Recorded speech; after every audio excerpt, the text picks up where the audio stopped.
Did you even try? 'Cause I can't tell. Somebody said this unspeakable love to me.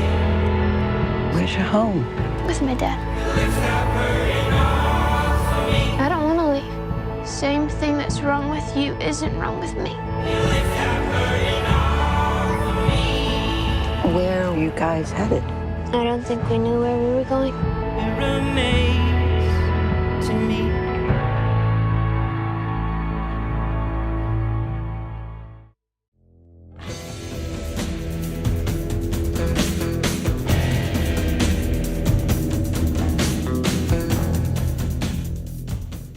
Hello once again, watchers of good movies. My name is Nick Pell, and this is my review of Leave No Trace. Now, Leave No Trace is an indie film which hit theaters a couple weeks back, if not more. I've been kind of delaying on seeing it because I didn't really know anything about it. I never saw a trailer that I can remember at least, and I ended up seeing some reviews recently for it. They praised it quite a lot. It has 100% on Rotten Tomatoes as well, so I'm like, oh, this is probably going to be a good movie. So I went and checked it out. Here are my thoughts. Now, if you're not aware, the main plot of Leave No Trace is that we have this father and daughter set up.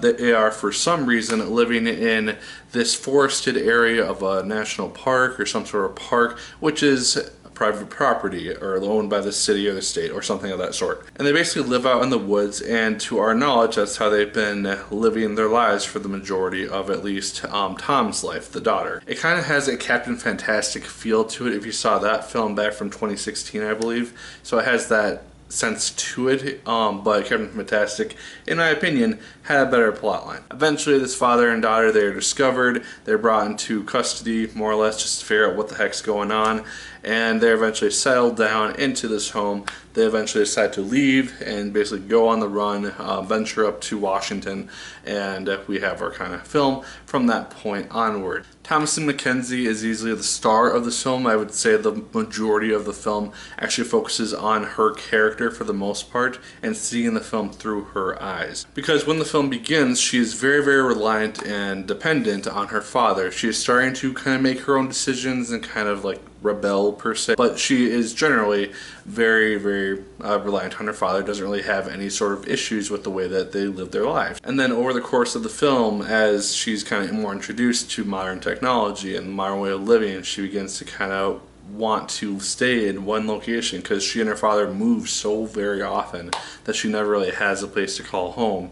Like you would normally think of, like a home would be either like an apartment or where your family is or things like that.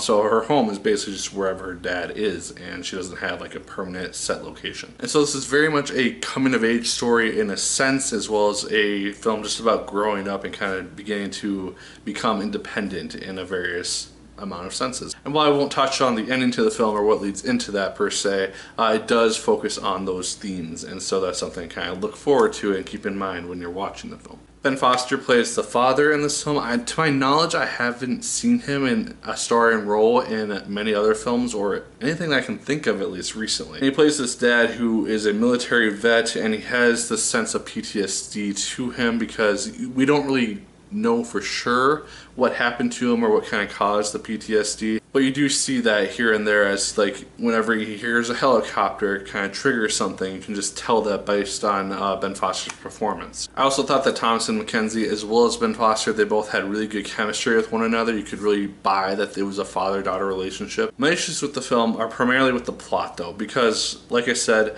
they move from place to place so often that they can't really settle anywhere, and each time they kind of like find a place to call their own for a limited time, we were introduced to some new characters and some new settings and possibly new plot points. And yet when they just pack up and leave, all those things are left behind and never really touched on again.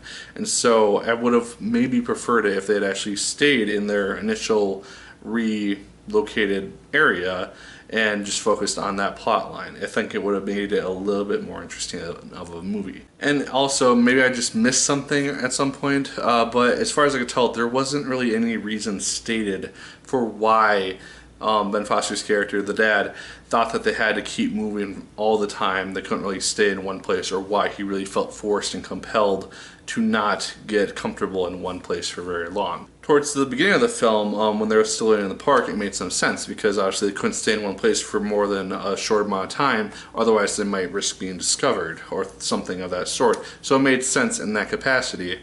But once they're kind of discovered initially, it doesn't really add up quite as much. So guys, overall I thought that Leave No Trace, it's a very well acted movie, it's a very well shot film, and it's kind of what you would expect for typical indie type of style.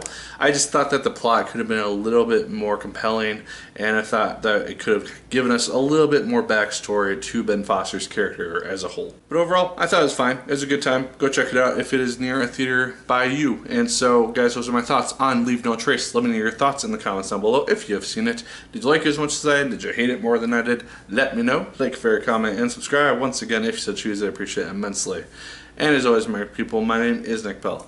Once again, keep on watching.